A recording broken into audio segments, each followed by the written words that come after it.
I find that a lot more engaging, and if the game has that, then I'm going to be a lot more engaged throughout the whole campaign and wanting it to go on a lot longer. It feels to me like everyone is talking about DM styles. How do we as DMs describe ourselves in the same way that players do to each other?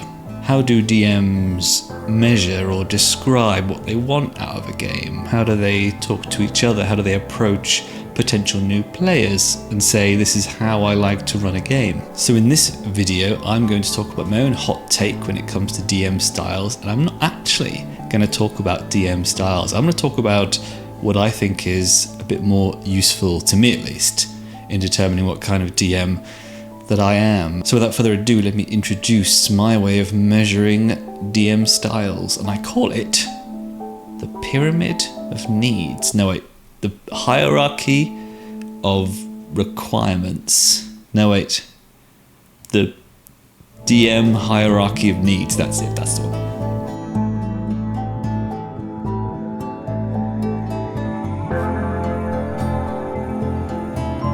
That's right, today on Dicey Encounters we are talking about a DM or GM hierarchy of needs. This feels like the most useful way to talk about what GMs need when they go into a campaign, and therefore what makes them enjoy running a campaign. Now I imagine this thing will shift and change as you sort of get better as a GM and you get more experience, but for now I want to take you through my 2026 triangular hierarchy of needs.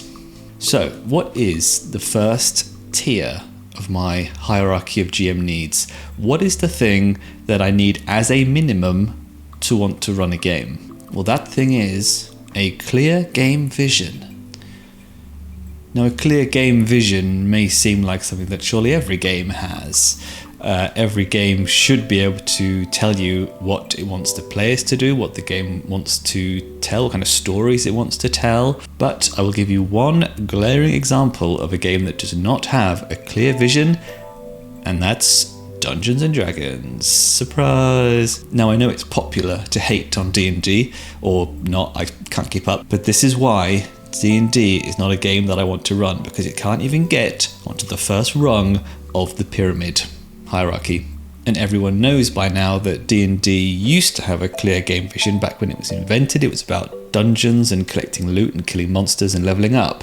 And now it's kind of this homogenous blob that's trying to wear all hats and be everything to everyone. And we don't have to turn this into a D&D bashing video. It's just a great example of a game where it doesn't tell you what kind of stories that you should be telling. It doesn't really have a set theme. It doesn't have mechanics that encourage any kind of play. So you'll end up having different players coming to a campaign and the GM all with different expectations on what kind of characters they can play, what kind of themes they're going to interrogate, and what kind of setting they're going to exist in. For a positive example of a very good game vision, a game that I didn't actually enjoy running that much, Eat the Reich, had a very clear game vision, and that vision is Commando vampires killing Nazis. Everything in that game is geared towards that goal, making the players understand this is the goal, do this thing, and you'll feel very cool and awesome. When I was planning to run Eat the Reich, I knew I had to plan a game that was silly, combat heavy, and meant to make the players feel awesome above all else. And that's what I need from every game. So moving on to the second tier of the hierarchy, we move into cool setting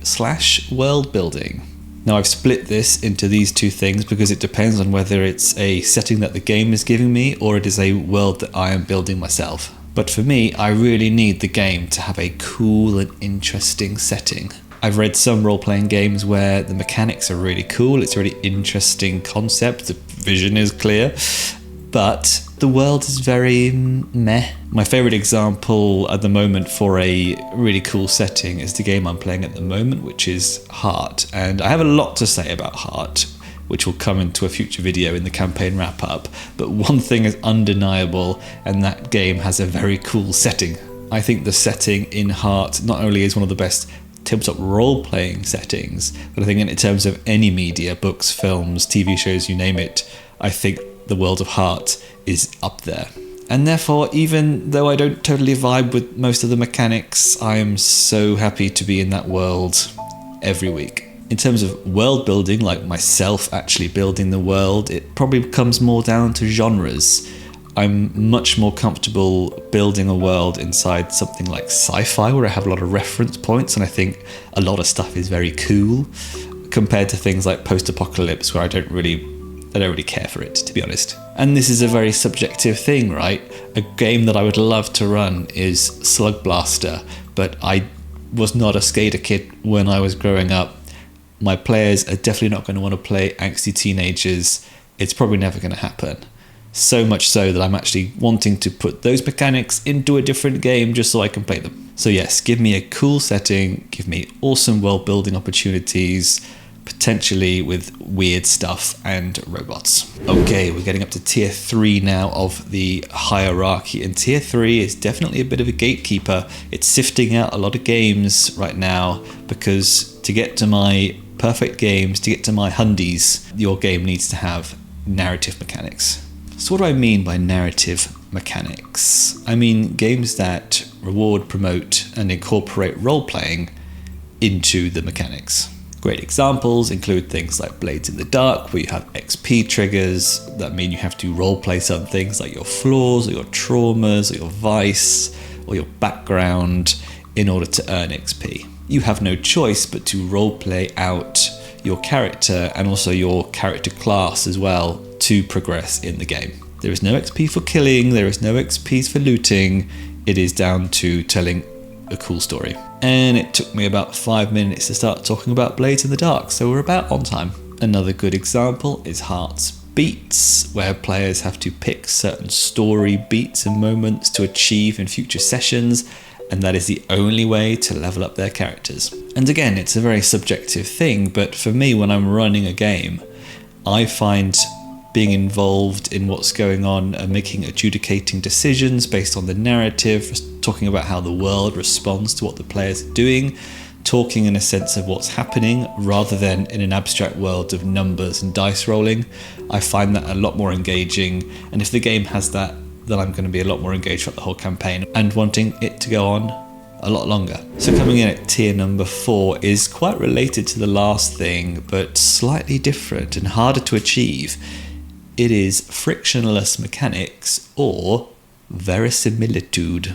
So verisimilitude is when the game feels real. Like, you know it's not real, but there isn't anything that kind of takes you out of it, where you think, it's actually, this is just a game and it's silly. Things don't make sense, but I guess it's fine because it's a game.